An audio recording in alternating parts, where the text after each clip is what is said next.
Hello, this week we're going to talk about Chapter 7, the history of American education, and it's a continuance of what we talked about last week with Chapter 1.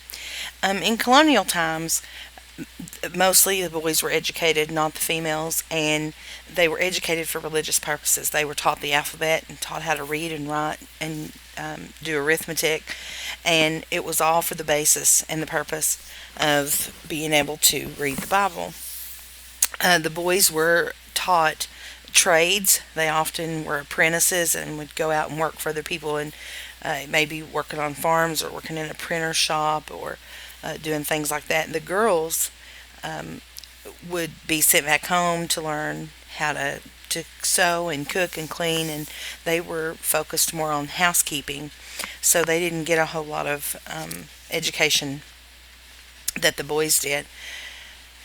The role of religion in education was huge, and I love that in your book they call it God's classrooms because that's pretty much what it was.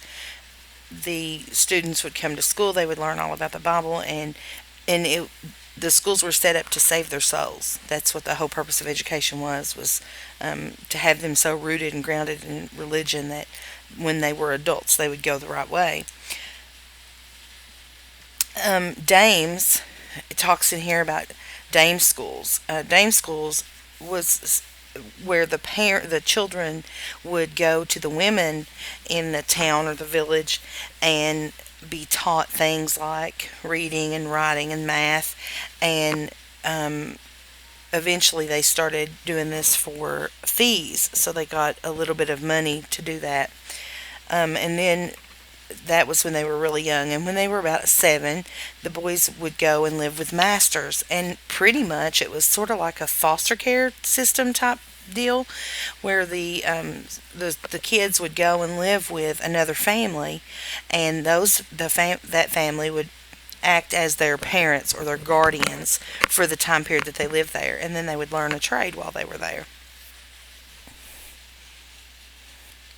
Finally, in 1647, the Puritans decided that they needed to have some type of a law put in place to where education was mandatory. So they came up with this Old Deluder Satan law that said every town that had 50 people or more had to pay a teacher to teach the children to read and write, and that every town that had at least 100 people had to provide a Latin grammar school to prepare their students for the university. And then they actually were penalized and fined if they didn't do that. So the Boston Latin Grammar School was formed about 1635, and it was for children, boys that were wealthy. It was boys between the ages of 7 and 14, and it was the first step on the road to creating the first American high school. Shortly after that, in 1636, Harvard College was established, and Harvard was the first college in America. A lot of people don't know that, and it was basically a religious college that was the sole purpose was to educate ministers. Blacks and Native Americans during this time period didn't have educational opportunities. In the middle colonies, there was a lot more diversity.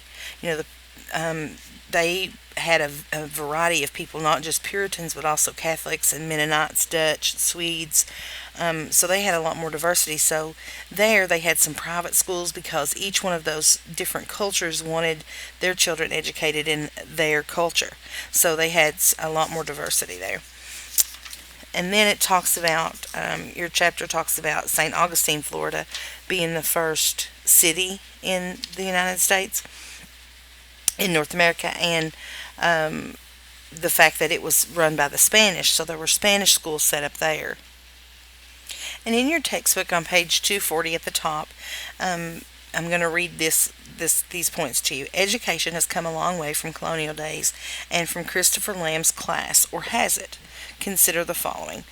The colonial experience established many of today's educational norms. Some of those are local control of schools, compulsory education, tax-supported schools, and state standards for teaching in schools. So all that has been in place since colonial times. The second thing is the colonial experience highlighted many of the persistent tension points that challenge schools today, like what is the role of religion in the classroom? How can we equalize the quality of education in communities?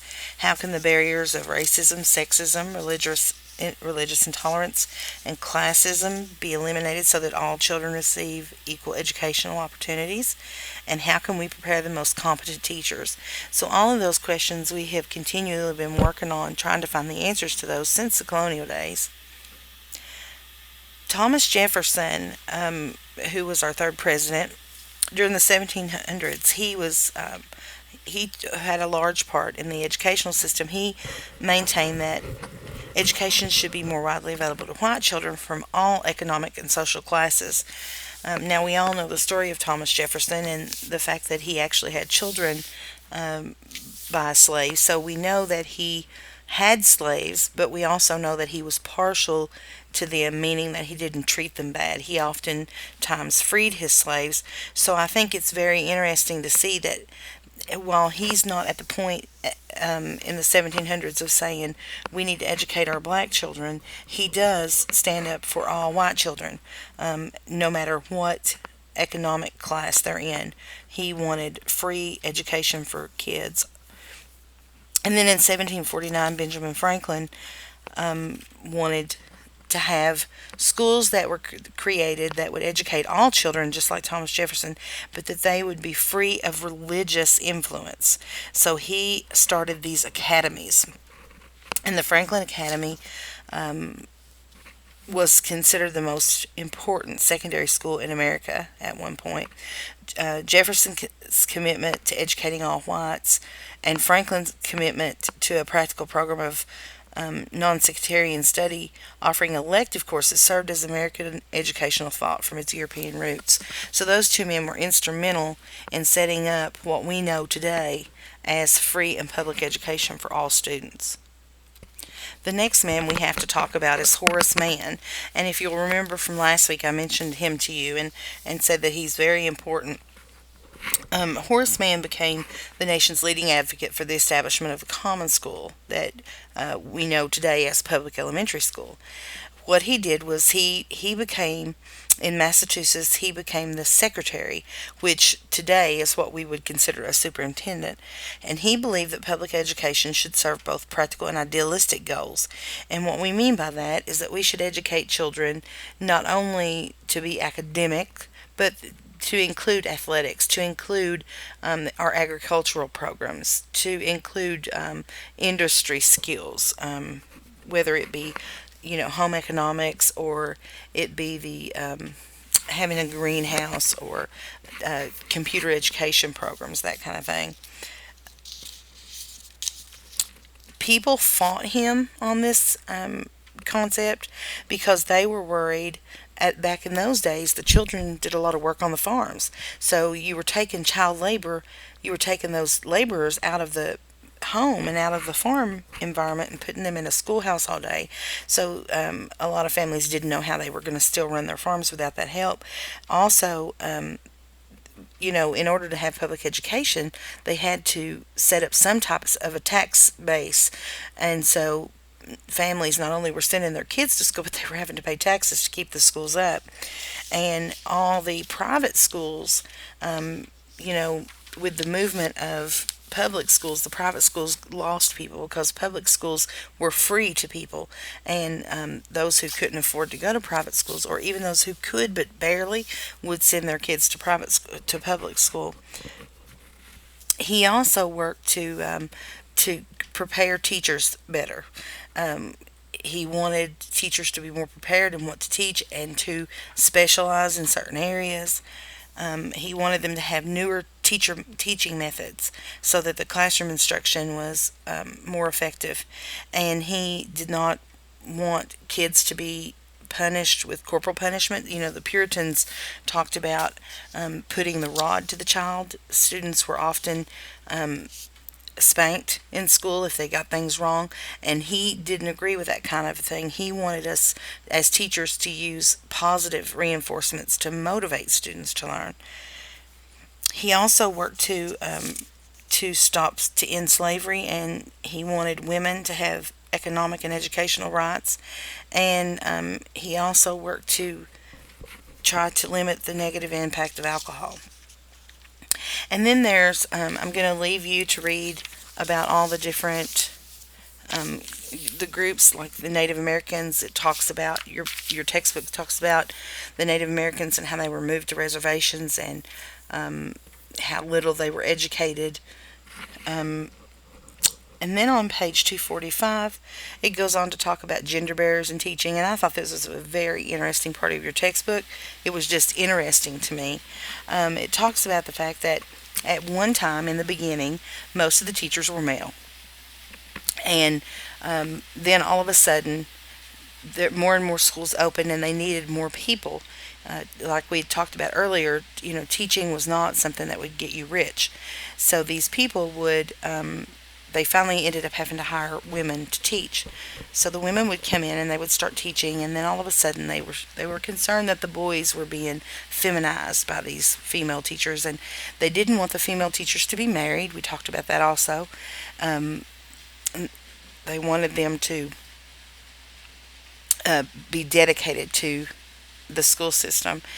And so eventually it shifted back around to where more men started teaching again after World War II. And then when that happened, the male teachers were seen as gay. So now we have about 90%, I think it said 90% of our teachers now are women. And then on page 248, John Dewey. John Dewey was the most influential educator of the 20th century. John Dewey was he believed in progressivism, and that includes several components. It broadens the school program to include health concerns, family and community life issues, and a concern for vocational education. Because let's face it, not all of our students are going to go to college. Some of them may want to go to a trade school and become diesel mechanics or coal miners or those kinds of jobs. And so this progressive education said we're going to train all of our students to do wherever their path takes them. Second, progressivism applies a new research in psychology and the social sciences to classroom practices. And third, progressivism emphasized a more democratic educational approach, accepting the interests and needs of a more diverse student body. Because at this time we have all different types of students in school, not just religious students, and we're teaching them all different types of courses. We need to allow students, progressivism believes that students learn best when they are learning based on their interests. And we know that to be true today.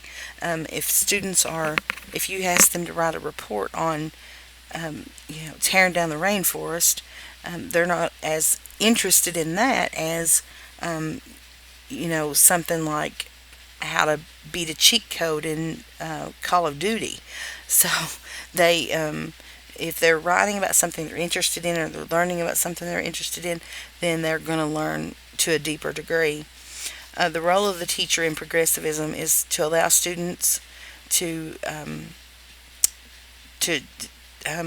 follow their interests, like we talked about, and to be able to identify the student needs and build upon those.